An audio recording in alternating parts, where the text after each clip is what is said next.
Code to enhance learning દ્વારા એક ખૂબ જ સુંદર પ્રયત્ન થવા જઈ રહ્યો છે। એક અનપ્લગ્ડ હેકાથોન ઇવેન્ટ થવા જઈ રહી છે, જેમાં 21મી સદીના કૌશલ્યો કે જે રાષ્ટ્રીય શિક્ષણ નીતિમાં પણ ઉલ્લેખિત છે, જેમ કે creative thinking, critical thinking, computational thinking વગેરે જેવી બાબતો વિદ્યાર્થીઓમાં વિકસે એ માટે એક આ ઇવેન્ટ થવા જઈ રહી છે। ખૂબ જ મહત્વપૂર્ણ છે। અમારી શાળામાં પણ આ ઇવેન્ટ યોજાઈ રહી છે। બાળકોમાં સુંદર મજાનું પરિણામ જોવા મળ્યું છે।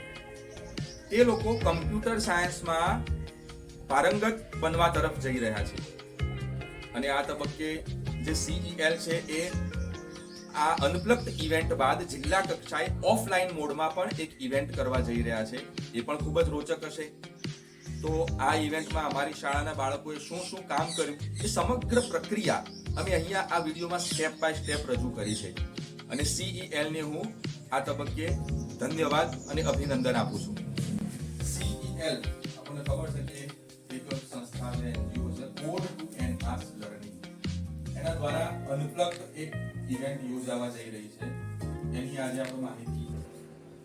હવે આ જે બે કોયડા મળ્યા બાદ વિદ્યાર્થીઓની પ્રતિક્રિયા કેવી હતી, એમણે ઘરે જઈને શું કર્યું એ જોઈએ। ચાલો, સૌથી પહેલા મેં ઘરે જઈને મારું હોમવર્ક પૂરું કર્યું। ત્યારબાદ આજે કોડ ટુ એન્હાન્સ લર્નિંગની અનપ્લગ્ડ ઇવેન્ટ યોજાવાની છે તેની જાણકારી મેં મારા મમ્મી પપ્પાને આપી।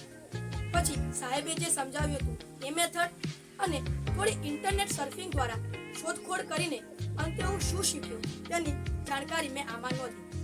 પછી આ ઇવેન્ટમાં મને ખૂબ જ મજા આવી। આનાથી મને નવી નવી બાબતો જાણવા મળી અને જે પ્રોબ્લેમ સોલ્વિંગની નવી પદ્ધતિ છે તે હું શીખ્યો। બે કોયડા મળ્યા બાદ અમે ઘરે જઈને ઘણા બધા વિડીયો જોયા, મોબાઈલનો ઉપયોગ કર્યો, ઘણા બધા વિડીયો જોયા અને વિડીયો જોયા બાદ અમે ચિત્ર દોર્યું, ચિત્ર દોર્યા બાદ કોષ્ટક પૂર્ણ કર્યા પછી અમને જાણવા મળ્યું કે અલગ અલગ પ્રશ્નોનો જવાબ કેવી રીતે આપવો। આપવાથી મેં એક હેકાથોનના પ્રશ્નો સોલ્વ કર્યા। આ બે કોયડા અમને વારા પરથી મળ્યા અને ઘરે જઈને બધા કામ પતાવીને કોયડા ઉકેલવા મથ્યા। CELની ચેનલ જોઈ, વિડીયો જોયા અને ગણતરી કરવા બેસી ગયા। થોડાક દિવસ મથ્યા પછી આ રીતે જવાબ સ્ટેપ બાય સ્ટેપ રીતે તૈયાર કર્યા। શાળાએથી ઘરે જઈને હું પહેલાં મારું હોમવર્ક પૂર્ણ કરી દીધું। પછી હું સાહેબે આલેલા બે પ્રશ્નો મેં મારી જાતે જ સોલ્વ કર્યા, પણ પછી મને એ બે પ્રશ્નોમાં મને થોડી સમજ ના પડી।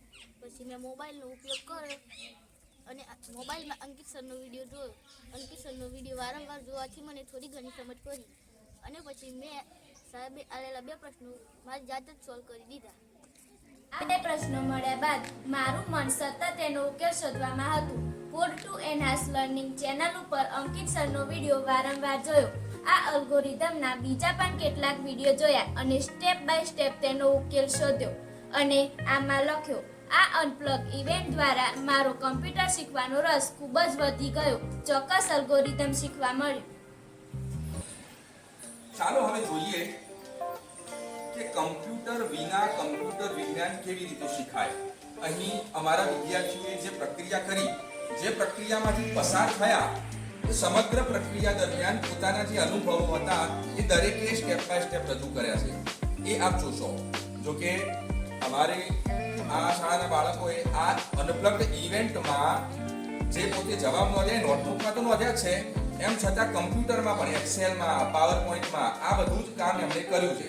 પણ અહીંયા મેં તો કમ્પ્યુટર વિના કમ્પ્યુટર વિજ્ઞાન એના જે સિદ્ધાંતો છે એ અમારા વિદ્યાર્થીઓ કેવી રીતે શીખ્યા, ચાલો જોઈએ। કોડ ટુ એન્હાન્સ લર્નિંગ દ્વારા આપવામાં આવેલ બંને કોયડાનું મેં સોલ્યુશન કર્યું, જેમાં નેપસેક પ્રોબ્લેમ સોલ્વિંગની મને વિવિધ પદ્ધતિઓ સમજાય। ત્યારબાદ આ રિયલ લાઈફમાં કેવો ઉપયોગ થાય છે તે પણ સમજાયું અને કમ્પ્યુટર સાયન્સમાં આનો શું ઉપયોગ છે તે પણ જાણવા મળ્યું। આ મને થોડું ઘણું કોડિંગ આવડે છે, પરંતુ મારે હજુ આગળ શીખવું છે, તો CEL દ્વારા તક આપવામાં આવે તો હું ઘણું આગળ શીખી શકું। CEL તરફથી મળેલા બંને કોયડાનો ઉકેલ મેં નોટબુકમાં લખ્યો છે। એક કોયડાનો ઉકેલ તો મને આવડ્યો, પણ તેની સાથે સાથે જ એ કોયડાનો ઉકેલ અમે કોમ્પ્યુટરમાં પણ સેવ કર્યો છે.